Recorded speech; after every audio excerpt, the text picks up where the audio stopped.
మా దురదృష్టం ఏంటంటే అంతకుముందు మా తెలంగాణలో అంతా కలిసినప్పుడు మాకుండేది గుడి. మేము శ్రీశైలం గుడిని విడిపోవడం వలన కోల్పోయినా కూడా మాకు ఈ భక్తి అయితే మాకు ఎప్పుడు కూడా ఉంటుంది.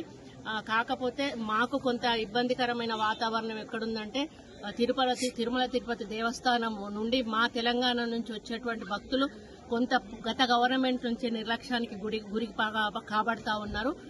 ఆ విషయంలో మేము ఇప్పుడు ప్రస్తుత గవర్నమెంట్ తో మంతనాలు జరుపుతా ఉన్నాము.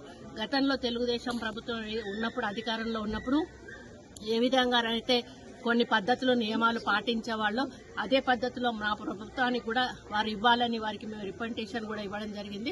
ముఖ్యమంత్రి గారు కూడా ఈ రాష్ట్ర ముఖ్యమంత్రి గారితో కూడా మాట్లాడడం జరిగింది.